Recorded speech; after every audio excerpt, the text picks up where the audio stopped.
श्री कृष्ण भगवान अर्जुन को बताते हैं कि यह जो स्थितप्रज्ञ की बात तुमने पूछी है, स्थितप्रज्ञ से का भाषा, और यह स्थितप्रज्ञ किस प्रकार से बैठता है, उठता है, या किस प्रकार से उसका व्यवहार रहता है, इसके लक्षण क्या हैं। तो बाह्य लक्षण और आभ्यंतर लक्षण दोनों बताने के बाद श्री कृष्ण भगवान बताते हैं कि यह जो साधक किस प्रकार से यह स्थितप्रज्ञता की स्थिति को प्राप्त करने में अक्षम हो जाता है, क्यों अक्षम हो जाता है, किस प्रकार से उसका पतन होता है, उसकी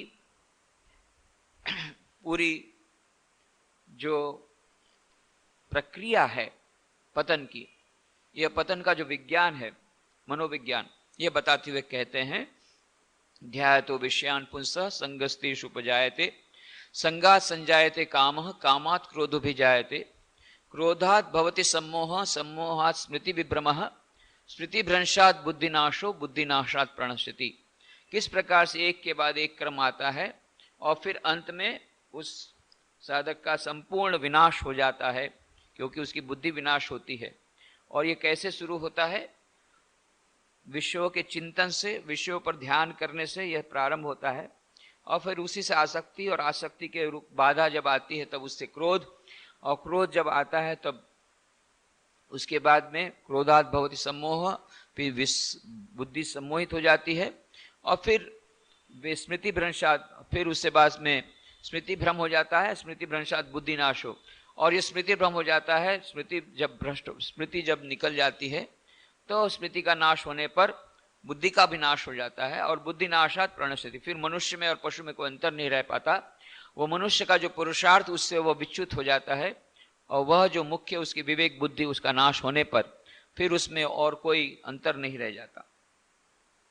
और यह यदि इस प्रकार से अपने मन को यदि कोई नियंत्रित कर ले तो क्या होता है?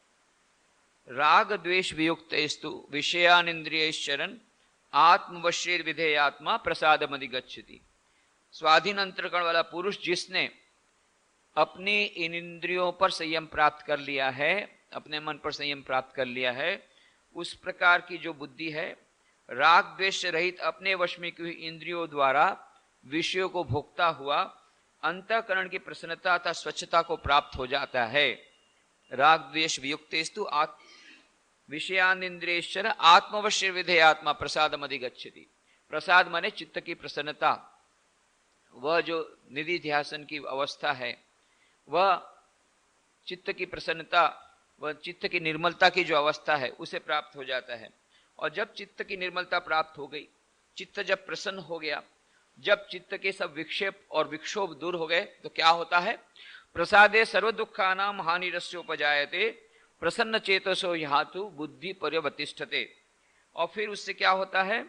उस निर्मलता के होने पर इसके संपूर्ण दुखों का अभाव हो जाता है, और उस प्रसन्न चित्त वाले पुरुष की बुद्धि शीघ्र ही अच्छी प्रकार स्थिर हो जाती है। यह हम लोगों ने इस पर चर्चा की थी कि बुद्धि स्थिर होना माने वह स्थितप्रज्ञता को प्राप्त करना, जो हमारे जीवन का उद्देश्य है। हमारे जीवन का उद्देश्य है इस प्रकार की स्थितप्रज्ञता को प्राप्त करना, जब कोई भी प्रकार का दुख, किसी भी प्रकार का विपत्ति हमें विचलित न कर सके, हम सभी अवस्थाओं में उसी प्रकार से रह सकें। तो यहाँ पर बताया गया उस प्रकार से रहने का मार्ग क्या है? प्रसन्न चित्त रहना।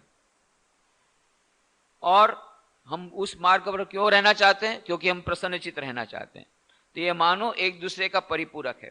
जब तक हम स्थित प्रज्ञता की स्थिति को प्राप्त नहीं कर लेंगे, तब तक हम उस चित्त की प्रसन्नता को प्राप्त नहीं करेंगे।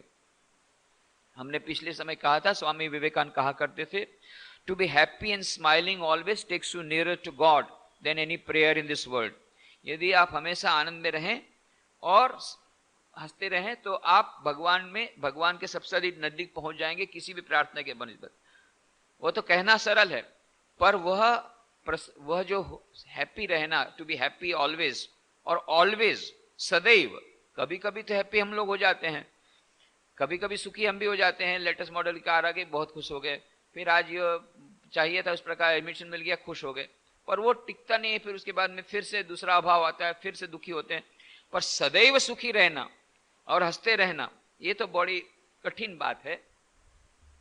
यह क्यों कठिन बात है? क्योंकि अभी हमारा चित्त हमारे नियंत्रण में नहीं है, और इसीलिए हमारा चित्त प्रक्षिप्त हो जाता है, विक्षिप्त हो जाता है, और इस प्रकार से ये दुख के और निराशा के, हताशा के बादल मंडराने लगते हैं।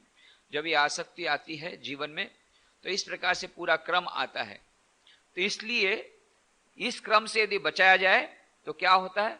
चित्त की प्रसन्नता होती है, और चित्त की प्रसन्नता हो गई जहां पर, आत्मवशी विधेयात्मा प्रसादम अधिगच्छति, और फिर जब प्रसाद मिल गया, वह प्रसाद, हमने कहा ये हम लोग जो प्रसाद मिलता है वो प्रसाद नहीं, पर यह प्रसाद माने चित्त की प्रसन्नता, वो प्रसाद भी मिलता है पर वो थोड़े समय के लिए रहता है, आनंद रहता है, पर ये उसका भी एक अपना सिग्निफिकेंस है, उसका भी अपना एक महत्व है। पर यह प्रसाद है चित्त की प्रसन्नता। प्रसादे सर्व दुखा नाम, सर्व दुखा नाम हमने पिछली बार विस्तृत चर्चा करके देखा, सभी प्रकार के दुखों का उसके बाद में ये जो चित्त की प्रसन्नता मिलने के बाद सभी प्रकार के दुखों की निवृत्ति हो जाती है। आदि भौतिक, आदि दैविक और आध्यात्मिक तीनों प्रकार के दुखों की, सभी प्रकार के दुखों की निवृत्ति हो जाती है। प्रसादे सर्व दुखानाम हानि रस्योपजायते प्रसन्न चेतसो याशु बुद्धि परिवतिष्ठते, फिर उसकी बुद्धि स्थिर हो जाती है। और यह स्थित प्रज्ञता को प्राप्त करना, स्थिर बुद्धि को प्राप्त करना, यही हमारे जीवन का लक्ष्य है। तो हमें उस प्रसाद को प्राप्त करना पड़ेगा, चित्त की प्रसन्नता को प्राप्त करना पड़ेगा, यह अत्यंत आवश्यक है। पर वह चित्त की प्रसन्नता की प्राप्त करने के लिए आत्मवशेर विधेयात्मा, तीन प्रकार की बातें कही कि उसमें स्वाधीन अंतःकरण वाला वह पुरुष होगा, और आत्मवशेर विधेयात्मा, अपने वश में की हुई इंद्रियों द्वारा वो विषयों को भोगेगा, तभी ये हो सकेगा।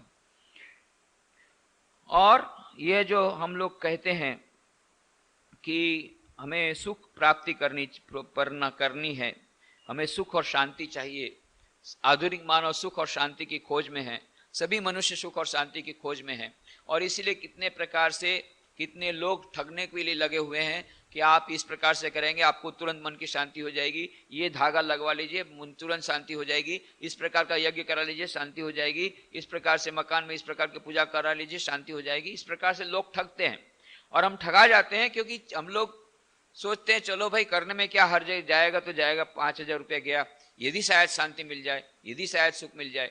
ये सुख और शांति की खोज में हम लोग भटकते रहते हैं, परंतु वह सुख और शांति मिलती नहीं है। प्रसादम अधिगच्छति, प्रसादम अधिगच्छति, यदि प्रसादम अधिगच्छति हो जाए तो प्रसादे सर्व दुखा नाम हानि रस्योपजायते, तभी सभी प्रकार के दुख की निवृत्ति हो जाएगी और हमें उस सुख और शांति, सुख की प्राप्ति हो जाएगी।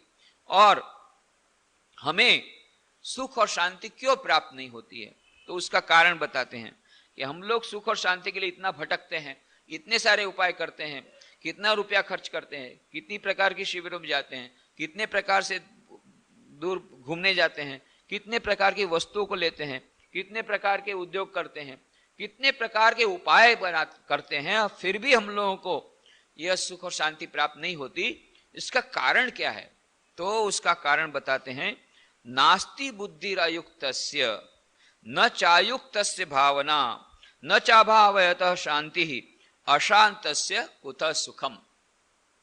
अयुक्तस्य, अयुक्तस्य माने जिसका मन अपने नियंत्रण में नहीं है, साधना रहित जो पुरुष है, जिस व्यक्ति का मन अयुक्त है, अयुक्त माने जो ईश्वर से लगा हुआ नहीं है, युक्त नहीं हुआ, नियंत्रित नहीं हुआ, ऐसा जिसका मन है, ऐसे अंतःकरण में बुद्धि न अस्ति, उसके अंतःकरण में श्रेष्ठ बुद्धि नहीं होती है। तो जो अयुक्त है, जिसने ठीक से पुरुषार्थ नहीं किया, जिसे ठीक से कर्मयोग नहीं किया, यह ऐसा जो अंतःकरण है, उसकी जो बुद्धि होती है उसके भीतर में वह श्रेष्ठ नहीं होती। और अयुक्तस्य, अयुक्त के अंतःकरण में भावना न अभावत न च अभावतः शांति च, अयुक्तस्य साधना रहित पुरुष के अंत में अंतःकरण में श्रेष्ठ बुद्धि नहीं होती है, और उस अयुक्त के अंतःकरण में आस्तिक भाव या भावना नहीं होती है, और बिना आस्तिक भाव वाले पुरुष को शांति भी नहीं होती है। फिर शांति रहित पुरुष को सुख कैसे हो सकता है? श्री कृष्ण भगवान पूछते हैं तुम लोग सब सुख चाहते हो, सुख चाहते हो, everybody is wanting happiness happiness happiness, everybody in search of happiness, सब खोज में लगे हो, सुख की तलाश में लगे हो। अरे सुख मिलेगा कहां से? सुख तब तक नहीं मिल सकता जब तक शांति नहीं मिलेगी। और शांति कब मिलेगी? शांति तब तक नहीं मिलेगी जब तक कि हमारे भीतर में वह आस्तिक भाव नहीं आएगा, जब तक में भावना नहीं आएगी, जब तक में वह रस नहीं आएगा, जब तक में वह भक्ति नहीं आएगी। और वह भक्ति या कब आएगी? वह आस्तिक भाव कब आएगा? वह आस्तिक भाव कब आएगा? जब हमारे भीतर में वह श्रेष्ठ बुद्धि आएगी। और श्रेष्ठ बुद्धि कब आएगी? जब हम युक्त होंगे, हमारा पुरुषार्थ होगा, हमारा कर्म योग ठीक होगा, हमारी बुद्धि मानेगा, हमारा ज्ञान योग ठीक होगा, हमारी भक्ति माने हमारा भक्ति योग ठीक होगा। मानो फिर से यहाँ पर तीनों योगों की बातें कही गई। ये तीनों योगों का आचरण जिसने किया है उसको ही शांति मिल सकती है। शांति प्राप्त करने का श्रेष्ठ मार्ग है तीनों योगों का समन्वय अपने जीवन में करना। जो कुछ भी काम करते हैं वह सब ईश्वर समर्पित बुद्धि से करना और निस्वार्थ भावना से करने का प्रयत्न करना और बिना उद्वेग रहित प्रयत्न करना, अपने मन को नियंत्रित करते हुए। यह मानो ये हुआ कर्मयोग। और फिर दूसरा हुआ कि बुद्धि, फिर ज्ञान योग। उसके द्वारा जो बुद्धि प्राप्त हुई वह मानो ज्ञान प्राप्त हुआ। और फिर ज्ञान जब प्राप्त होगा तभी हमारे अंतःकरण में वो भावना आएगी। भावना वो अलग अलग जितने भाष्यकार हैं अपने अनुसार उसका उन लोगों ने अर्थ लिया है। कोई भावना भक्ति के अर्थ में लेते हैं, कोई भावना लेते हैं आस्तिक भाव के रूप में लेते हैं, तो कोई भावना लेते हैं ब्रह्म के प्रति की जो भावना निधि ध्यासन के रूप में लेते हैं कि श्रवण और मनन करने से केवल नहीं चलेगा। आदि शंकराचार्य कहते हैं निधि ध्यासन की भी उतनी ही आवश्यकता है। तो आदि शंकराचार्य उस भावना को निधि ध्यासन के रूप में रहते हैं। पर जो कुछ भी हो, कहने का मतलब यह है कि विधेय आत्मा योगारूढ़ की अवस्था भी प्राप्त हो जाए और स्थिर बुद्धि है सिद्धि की अवस्था, ये दोनों प्राप्त हो जाएगी एक साथ, तभी हमारा चित्त, ये चित्त की प्रसन्नता मिलेगी। और चित्त की प्रसन्नता मिलेगी तभी हम लोग उस प्रकार के दुखों की निवृत्ति होगी, उस सुख शांति को प्राप्त करेंगे। अभी हम लोग को सुख शांति प्राप्त नहीं होती। क्यों? कि हमारा मन जो है वो अयुक्त है।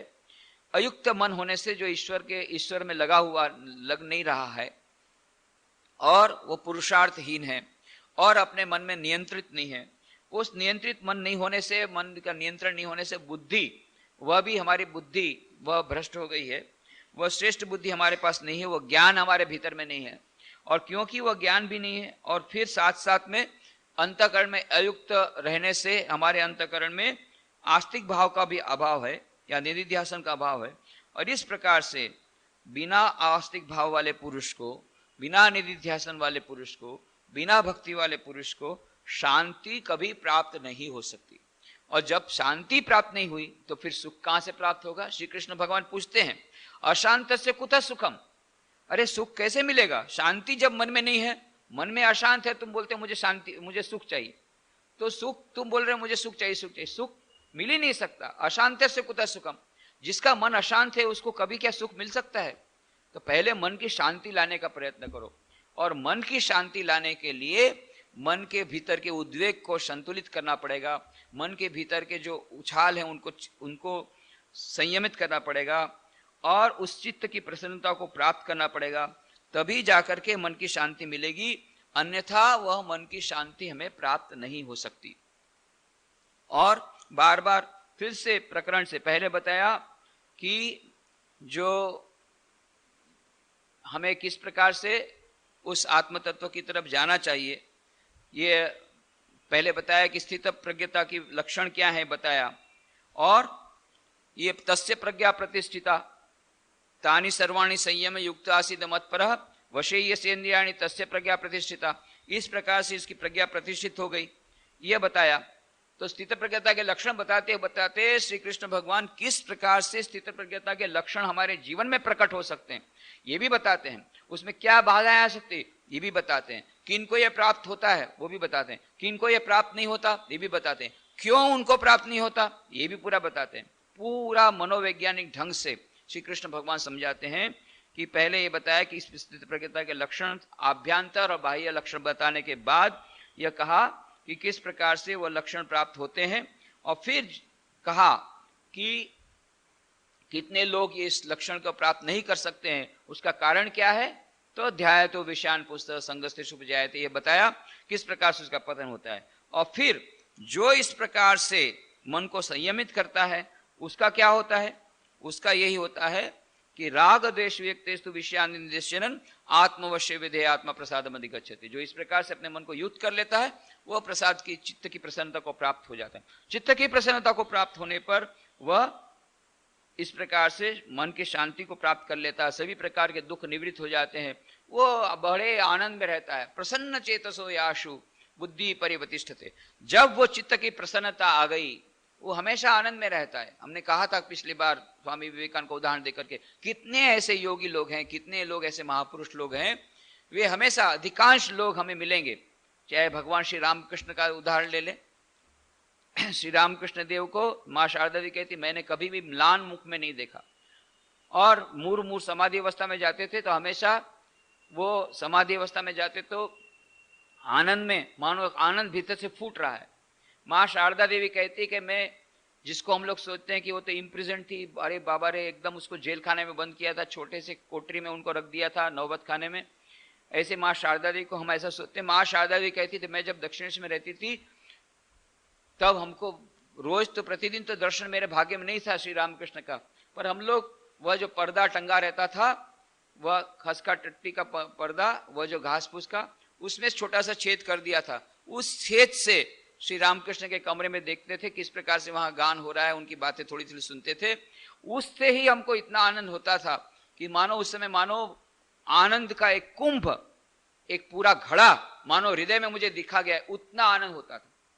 और माँ शारदा जी बात की अवस्था में, अंतिम अवस्था में बताती रहती थी, जब प्रश्नों के उत्तर वगैरह देती थी, डिक्टेशन दिलवाती थी, तो एक बार बोलती है कि देखो ये लोग मेरे इतने सारे प्रश्न पूछते रहते हैं, मन में अशांति, मन में अशांति, कितने लोग बोलते रहते हैं, आते हैं कितने लोग शाम को मिलने के लिए, मन अशांत है, मन में शांति नहीं है, मन में दुख है, और कितने पत्र भी इसी प्रकार से आते हैं, मन में शांति है।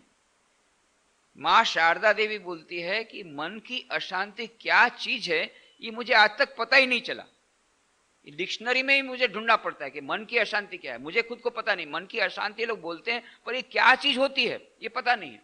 माँ शारदा जी बोलती, अभी तक उनको ये सब्जेक्टिव एक्सपीरियंस ही नहीं हुआ कि मन की अशांति किसको बोलते हैं, और हम लोग दिन रात मन की अशांति में रहते हैं। माँ बोलती मुझे एक बार तो पता पड़े मन की अशांति क्या, बोले ये डिक्शनरी में मुझे लिखना पड़ता है कि मन की अशांति किसको बोलते हैं। बोले आज तक अनुभव ही नहीं हो मन की अशांति कहाँ थी। हम लोग बाहर से सोचते हैं माँ शारदा जी कितना दूध दिया। एक हमारे कोई हमारे परिचित व्यक्ति बोलते हैं कि ये रामकृष्ण देव बहुत, उस पर तो मैं कभी भी ये नहीं करूंगा। अरे इतना अत्याचार किया माँ शारदा देवी पर, किस प्रकार से उनको अत्याचार किया। अरे पर माँ शारदा देवी क्या कहती थी, बोलो कि मुझे कभी अशांति नहीं मिली, आनंद में रहती थी। परंतु वो ऐसा सोचते हैं, बाह्य लक्षणों से मिलाते हैं कि किस प्रकार से रामकृष्ण उनको रखा। पर माँ शारदा देवी खुद क्या कहती कि उन्होंने मुझे फूल से भी नहीं मारा, रामकृष्ण देव ने एक बार भी कठोर वचन भी नहीं कहा, फूल से भी नहीं मारा। ये माँ शारदा देवी का रामकृष्ण देव साथ जो उनका अद्भुत एक संबंध था। पर जो भी हो, माँ शारदा देवी कहती है कि क्या मन की अशांति में आज तक जान नहीं पाई, क्यों उनका मन हमेशा इस प्रकार से निरुद्ध रहता था। यह मन की यह चित्त की विक्षिप्तता उन्हें भीतर में नहीं थी, इसलिए मानो भीतर में हमेशा आनंद की इतनी लहरें रहती थी कि बाहर में पगली मामी उनको किस प्रकार से डांट रही है, किस प्रकार से उनको मारने आती है जलता हुआ लकड़ी लेकर के, और राधु जो आदि पागल थी किस प्रकार से बैगुन मार रही है पीठ पर, मां पर कोई असर नहीं होता कि भीतर में इस प्रकार का आनंद का कुंभ लगा हुआ है कि बाहर की वस्तुओं की कोई असर नहीं होती। हम लोग को कोई थोड़ी सी भी कटु वचन बोल देता है तो 6 महीने तक हम लोग को याद रहता है, कभी कभी सालों तक याद रहता है, 3 दिन तक नींद नहीं आती है। क्यों ऐसा वचन उसने कहा, ये शब्द क्यों व्यवहार किया, ये शब्द, ये व्यवहार शब्द याद कर करके। पर माँ पर कोई असर नहीं, कितना मारा, बोलने का तो सवाल ही नहीं। नलिनी और ये माकू दोनों भतीजियां बोलने में बहुत ही चतुर थी, बहुत बकबक करती रहती, रात दिन झगड़ती रहती थी, माँ को भी खरी खोटी सुनाती थी। तुम पार्शियल हो, ये हो। और ये राधो भी कितनी गाली देती, तुम मुझे अफीम नहीं देती हो, इस प्रकार से कितनी गाली देती थी। लात मारती थी माँ शारदा देवी को, बैगुन से मारती थी पीठ पर। इधर पगली मामी तो पूरी पगली थी, वो तो उसके मुंह में तो कुछ भी नहीं अटकता था, कितने प्रकार की गालियां। माँ के चित्त पर कोई असर नहीं। स्थित प्रज्ञता का इससे बड़ा क्या उदाहरण मिलेगा। दुखेश्वर उद्विग्न सुखेशु विगत स्पृह वीत राग भय क्रोध। राग भय क्रोध कुछ नहीं है, राग भी नहीं, भय भी नहीं, क्रोध भी नहीं। माँ शारदा जी के कोई द्वेष की भावना नहीं, कोई बदले की भावना नहीं। अच्छा तूने मुझे बैगुन मारा राधु, अब मैं तुझे दिखा दूंगी, कभी माँ ने ऐसा नहीं कहा आखिर तक। पर अंतिम समय में जब जाने का समय आया, जब उन्होंने माया के बंधन सब तोड़ डाले, ये सब एक खेल था, लीला थी, उसके बाद नहीं राधु को ले जाऊं, फिर कुछ नहीं। सब लोग सोच रहे थे माँ बिना राधु के नहीं रह सकेगी, उनको क्या मालूम जो माया, जो स्वयं माया है उसको कौन माया बांध सकने वाली है। माँ शारदा देवी हमेशा वो चित्त की प्रसन्नता उनके भीतर में है, वो शांति है। अशांति किस चीज का नाम है पता नहीं लगता।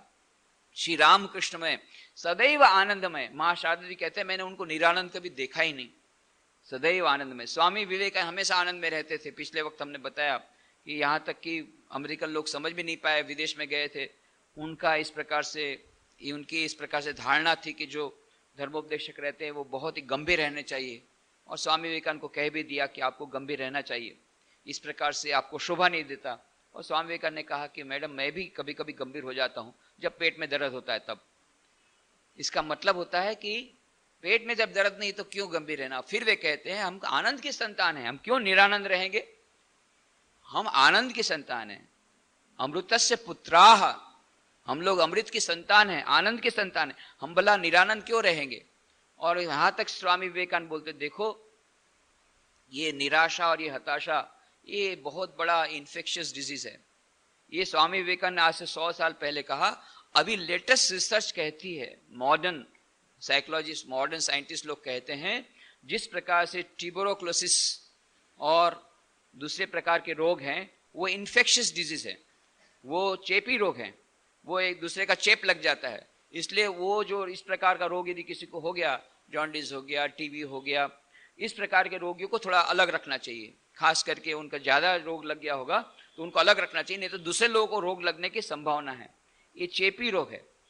अभी तक इस प्रकार के डिजीज को बोलते थे इन्फेक्शियस डिजीज, अब बोलते हैं even smoking can be infectious. 10 लोग स्मोकिंग करते होंगे, 10 लोग यदि ड्रग लेते होंगे तो आपको भी ड्रग लेने की इच्छा होगी। ये इन्फेक्शियस डिजीज है, ये मेंटल डिजीज है, ये भी इन्फेक्शियस है। And depression is also an infectious disease. 10 लोग डिप्रेशन में रहे, उसके बीच में आप बैठ गए तो आपको भी डिप्रेशन आ जाएगा। ये अभी मॉडर्न साइंटिस्ट कहते हैं, स्वामी विवेकानंद 100 साल पहले कह गए कि ये हताशा, निराशा ये भी बहुत प्रकार का चेपी रोग है, it is an infectious disease. तो कहते हैं कि don't go out with a clouded face out of your room. जिस दिन तुम्हारा मन बहुत खराब है उस दिन अपने आप को अपने कमरे में बंद रखना, बाहर मत जाना। बाहर जाना हो तो हंसते हुए रहना, और नहीं बहुत माने नहीं सकते हो और बहुत ही हताशा निराशा है, don't go out with a clouded face, तो अपने कमरे में बंद रहो। क्यों? You do not have any right to infect others by your spirit of melancholy. तुम्हारा जो हताशा का जो है भाव, वो दूसरे लोगों में चेपी रोग के समान दूसरों में लगाने का तुमको कोई अधिकार नहीं है। बाहर जाओगे तो बाकी लोग भी तो वो भी इस प्रकार से रोग से आक्रांत हो जाएंगे, ये जम्स उसमें जाएंगे। और इसीलिए कहते हैं कि उस दिन बाहर मत निकलना। परंतु जितने महापुरुष हैं, जितने महान योगी लोग हैं, इन लोगों के जीवन में एक देखते हैं हम लोग कि हमेशा एक भीतर का आनंद परिलक्षित होता है। जितने महापुरुष हुए, जिन लोगों के बारे में हम सोचते हैं कि जिन्होंने सचमुच में कुछ प्राप्त कर लिया, उस स्थिति को प्राप्त कर लिया, स्थित प्रज्ञता की स्थिति को प्राप्त कर लिया, उन सभी के जीवन में यह प्रसन्नता ये हमें दिख पड़ती है। वो आनंद में रहते हैं। कभी कभी भाषण देने के लिए कभी ये हुआ, व्याख्यान दिया इस प्रकार के, परंतु आप देखेंगे हमेशा आनंद में रहते हैं। कितने सन्यासी हम लोगों ने देखे, कितने गृहस्थ भक्त भी हमेशा आनंद में रहते हैं। कितने प्रकार के प्रॉब्लम्स आते हैं, समस्याएं उनको भी आती है, नहीं आती ऐसा नहीं, समस्याएं उनको भी आती है। शारीरिक समस्या आती है, शरीर से उनको रोग भी आता है, मानसिक समस्याएं भी आती है, स्ट्रगल भी आता है, ये सब कुछ होता है, परंतु एक भीतर से मानो आनंद का स्रोत बह रहा है। एक छोटी सी बात में भी they can enjoy a lot. कितने सारे महापुरुषों को देखने का मौका मिला। यह रामकृष्ण देव, मां शारदा देवी, स्वामी विवेकानंद का तो जीवन हम लोग देखते हैं, परंतु उनके बाद के जितने उनके डायरेक्ट डिसाइपल श्री रामकृष्ण देव के, ये भी अद्भुत। आनंद धाम की ओर आप देखिए, स्वामी शिवानंद जी महापुरुष महाराज, इतने सारे लोग हैं, उसके बीच में भी आनंद कर रहे हैं, उसके बीच में भी उन पर कोई असर नहीं है। कितना स्वामी तुरानंद जी महाराज वहां बनारस में, कितना बड़ा ऑपरेशन, पर वो भी उस समय आनंद कर रहे हैं, उसकी कोई असर उनके मन पर नहीं है। जितने हमारे डायरेक्ट डिसाइपल, और खोखा महाराज की तो बात ही अलग है, वो तो हमेशा उनका एक ही काम हंसना और हंसाना, और दूसरा कोई काम ही नहीं था।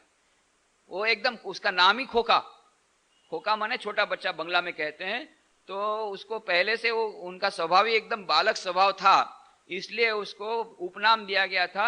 ऐसे नाम सुबोध था, ऐसे सुबोध भी थे, और सुबोध माने एकदम ही सुबोध, परंतु सुबोध के अलावा और छोटे शिशु के समान थी, इसलिए सब लोग उसको खोखा कह पुकारते थे। तो बूढ़े हो गए तब भी उनको खोखा ही बोलते थे, खोखा महाराज।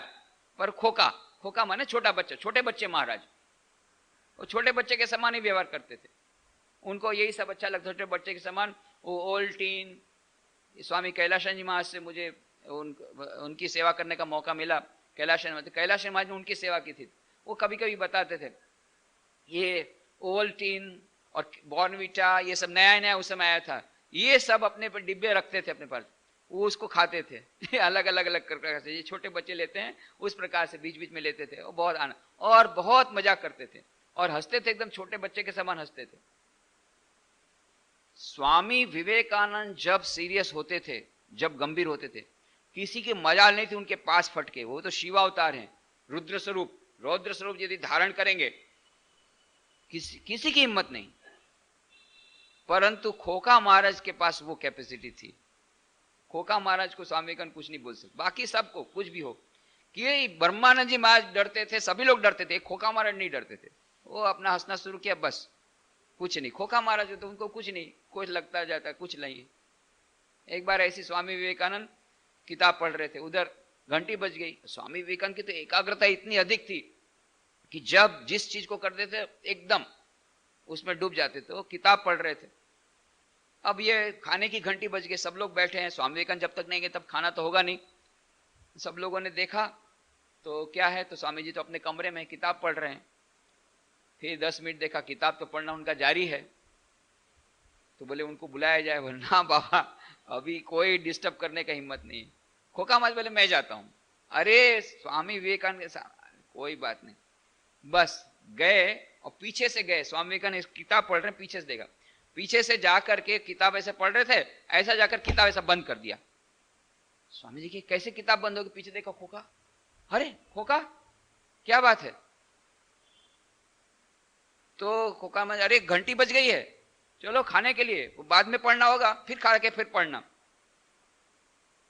फिर कहा, अरे तूने मेरी किताब बंद कर दी, अब मेरे को पेज नंबर कैसे पता पड़ा। अरे मैं खोखा हूं, मूर्ख नहीं हूं, मैंने सब पेज नंबर दिख लिया, बाद में बंद किया है पेज नंबर इतना है, और खाने के बाद वो पेज से पढ़ना, इतना उनके पास, क्योंकि हमेशा आनंद में रहते थे। वो खोखा महाराज तो हमेशा आनंद में ही रहते थे, सदैव प्रसन्नचित, सदैव प्रसन्नचित।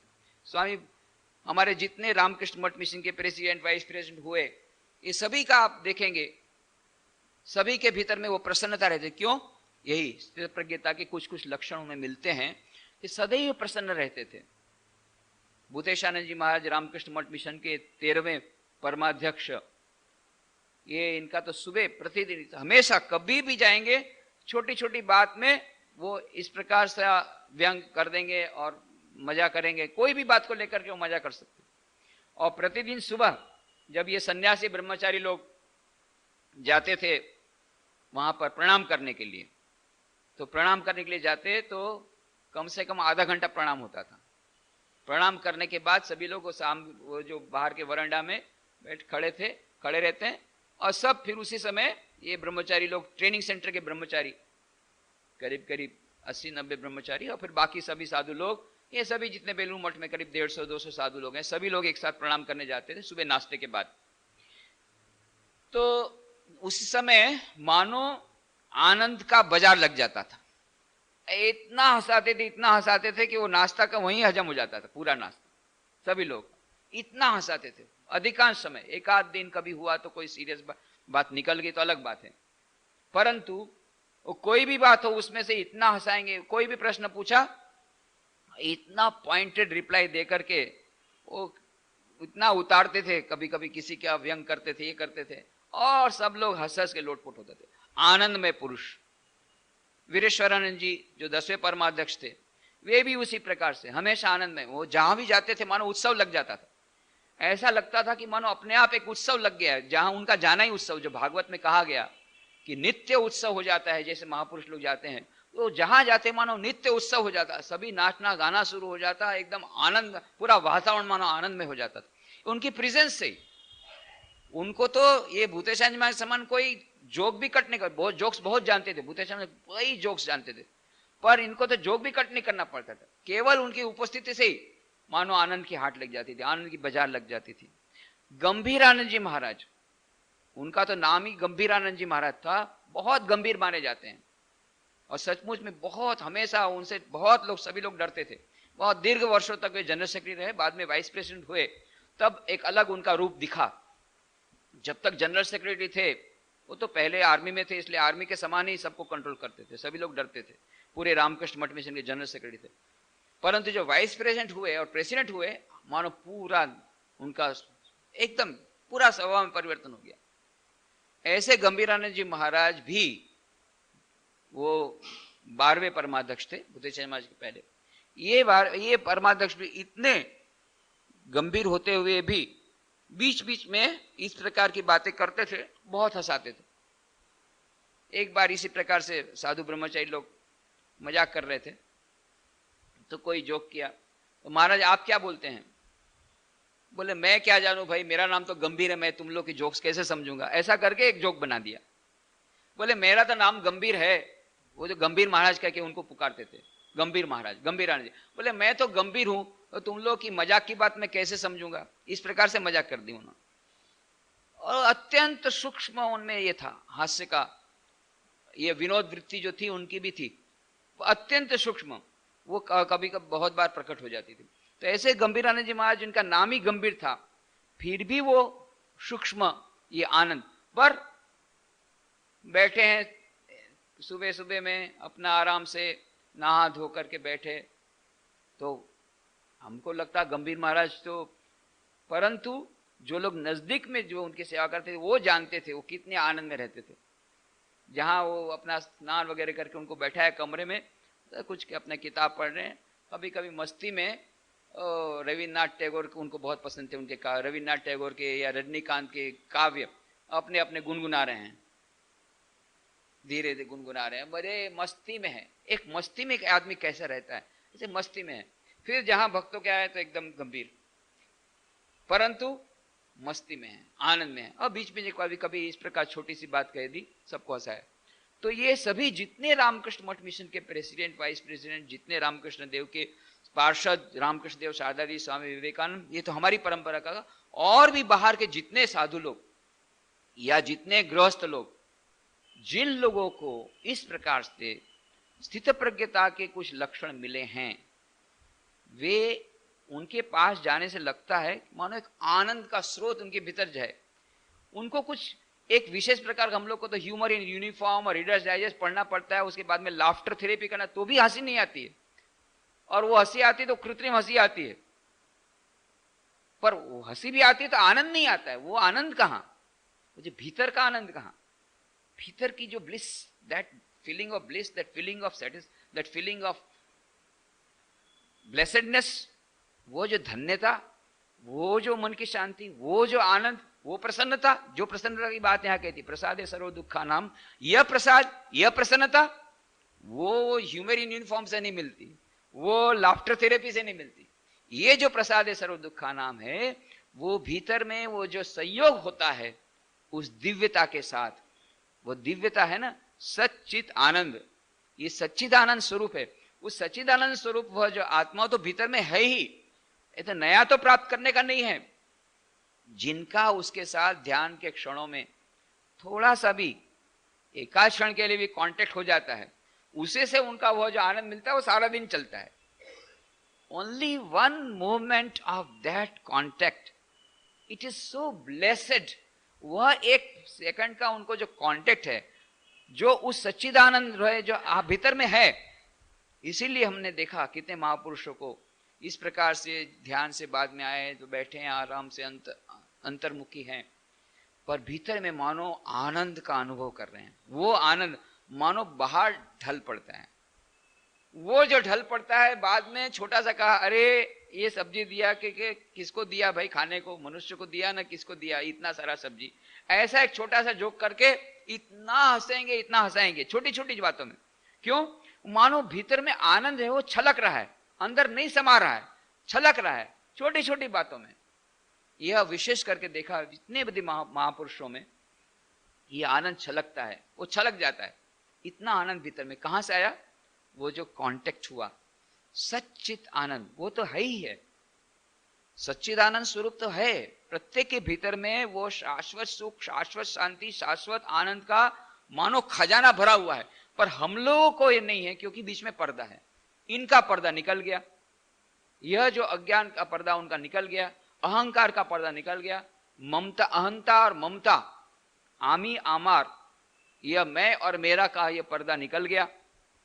जहां वो निकला तो बस फिर वो प्रसाद अपने आप मिल जाता है, वो चित्त की प्रसन्नता अपने आप मिल जाती है। चित्त मानो ये किस प्रकार सा है? मानो एक सरोवर है। चित्त मानो एक प्रकार का सरोवर है। स्वामी विवेकानंद ये पातंजल योग सूत्र में जब व्याख्या करते हैं, पातंजल योग सूत्र में व्याख्या करते हुए कहते हैं योगस् चित्तवृत्ति निरोधा। योग क्या है? चित्तवृत्तियों का निरोधी योग है। योग, योग उसको योग की भाषा में निर्विकल्प समाधि उसको योग कहते हैं। भक्ति योग की भाषा में ईश्वर का दर्शन उसे योग कहते हैं। ज्ञान योग की भाषा में परमात्मा का साक्षात्कार या आत्मा का साक्षात्कार या आत्मानुभूति या अपरोक्षानुभूति, जिसे आदि शंकराचार्य ने कहा। परोक्षानुभूति भी नहीं, प्रत्यक्षानुभूति भी नहीं कहा। परोक्षानुभूति इनडायरेक्ट परसेप्शन, प्रत्यक्ष अनुभूति डायरेक्ट परसेप्शन नहीं। डायरेक्ट परसेप्शन तो ये डायरेक्ट परसेप्शन है, वो ऐसा परसेप्शन नहीं है। इसलिए उसको डिफरेंशिएट करने के लिए उन्होंने कहा जो आत्मा के साथ जो मुलाकात होती है, जो मिलन, आत्मा का जो दर्शन होता है, वो अपरोक्षानुभूति, नॉन इनडायरेक्ट। डायरेक्ट बोलने से तो ऐसा लगेगा ये भी मुझे डायरेक्ट दिख रहा है, ऐसा नहीं, ऐसा नहीं दिखता आंख से। इसीलिए श्री रामकृष्ण को पूछा स्वामी विवेकानंद ने, नरेंद्र नाथ ने, आपने ईश्वर को देखा है? तो श्री राम कृष्ण, हाँ बेटा मैंने ईश्वर को देखा है। जिस प्रकार से मैं तुझे देख रहा हूं उससे अधिक प्रत्यक्ष रूप से मैं उनके दर्शन करता हूं। ये कैसे हो सकता है? जिस प्रकार से मैं तुझे देख रहा हूं इन आंखों से, उससे अधिक प्रत्यक्ष रूप से दर्शन करता हूं। ये क्यों? इसलिए कि मैं जितना प्रत्यक्ष दर्शन बोलता हूं direct perception, it is not direct perception. Direct perception नहीं है। मैं कब देखता हूं आपको? बीच में आंखें हैं, ये आंखें यदि न रहे तो मैं नहीं देख सकूंगा, आंखें रहे तो भी नहीं देख सकूंगा। फिर आंखों के भीतर में ये जो आंखें हैं, चर्म चक्षु है, उसके भीतर में देयर आर नर्व्स। ये नर्व्स जो है, जिससे ऑप्टिकल नर्व्स, ये ऑप्टिकल नर्व्स यदि न रहे तो बाहर आपका बहुत बढ़िया चश्मा रहेगा, अच्छा नेत्र रहेगा, फिर भी आप देख नहीं पाएंगे। और भीतर की नर्व्स बहुत अच्छी रही, ऑप्टिकल नर्व्स, पर बाहर का जो ये नेत्र है ठीक नहीं रहा तो भी ठीक नहीं रहेगा। दो चीजें आवश्यक हैं। मैं जिसे प्रत्यक्ष देखता हूं, डायरेक्ट परसेप्शन, मुझे लगता है मैं प्रत्यक्ष दर्शन का, प्रत्यक्ष दर्शन नहीं है। ऑप्टिकल नर्व्स के माध्यम से बाद में मेरे इस चर्म चक्षु के द्वारा, मेरे चर्म चक्षु से कुछ प्रकाश वहां पर गया, वह प्रकाश ने उस संदेश को, उस मैसेज को भिजवाया इस चर्म चक्षु को, चर्म चक्षु ने भिजवाया ऑप्टिकल नर्व को, ऑप्टिकल नर्व ने बाद में जाकर के बुद्धि को संदेश दिया, बुद्धि ने संदेश दिया मन को, और फिर मन में जाकर के वह जाकर के और भीतर गया, जाकर के फिर उस जीवात्मा के भीतर में संदेश गया, तब उसको लगा कि हाँ मैंने उसको देखा है। ये तब वो प्रोसेस कंप्लीट हुई। तो ये इनडायरेक्ट प्रोसेस है। हम कहते हैं मैंने प्रत्यक्ष दर्शन कर लिया, अब इन आंखों से दर्शन किया भाई, इन आंखों से। अरे इन आंखों से जो दर्शन किया उससे भी अधिक प्रत्यक्ष रूप से रामकृष्ण देव ने भगवान का दर्शन किया। कैसे? उस दर्शन के लिए चर्म चक्षु की आवश्यकता नहीं, ये ऑप्टिकल नर्व्स की आवश्यकता नहीं, because that is a subjective experience. तो इसीलिए आदि शंकराचार्य ने कहा कि वो आत्मा का जो दर्शन होता है वो परोक्ष दर्शन नहीं है, इनडायरेक्ट परसेप्शन नहीं है, और प्रत्यक्ष दर्शन भी नहीं, डायरेक्ट परसेप्शन भी नहीं है। उसका नाम उन्होंने कहा अपरोक्षानुभूति। अपरोक्ष, non indirect perception, not direct perception. Direct perception means not through eyes, non indirect perception. It is a different type of perception which can not be translated. ये हम जो इस प्रकार का प्रत्यक्ष दर्शन के इस प्रकार का नहीं, कि उसके लिए तुमको इंद्रिया चाहिए। उसके लिए आपको यदि भगवान का दर्शन करना है तो चश्मा नहीं चाहिए। बोले आज भगवान का दर्शन कैसे, आज ध्यान में बैठने चश्मा ठीक नहीं है। अरे ध्यान करने के लिए चश्मे की कोई जरूरत नहीं है, आंख बंद करके ध्यान करो। वहां तो बल्कि चश्मा बाजू में रख दो, और ये जो आंख रूपी चश्मा उसको भी बाजू में रख दो, और मन रूपी चश्मा उसको भी बाजू में रखो, तब जाकर के ध्यान होगा। बल्कि वहां पर तो अंदर की ओर जाना है। जब बाहर की वस्तु देखते बाहर की जाना है, मन है भीतर की ओर लौटाना।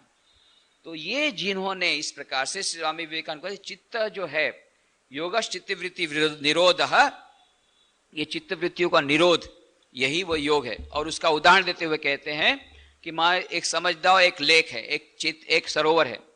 उस सरोवर में बहुत सारी लहरें चलती रहती है। उस लहरों में यदि आप कुछ देखने का प्रयत्न करें, भीतर में कोई वस्तु है उसको देखने का प्रयत्न करें, आप अपने प्रतिबिंब को देखने का प्रयत्न करें, प्रतिबिंब आपका ऐसा ऐसा ढलता है। क्यों? हवा के कारण चित्त की लहरें, ये जो सरोवर की लहरें, पानी की लहरें इधर उधर घट रही, उसके कारण आपका जो प्रतिबिंब है वो भी मंडरा रहा है, इसलिए आपको ठीक से दर्शन नहीं होते अपने खुद के। परंतु समझ जाओ हवा बिल्कुल नहीं चल रही है।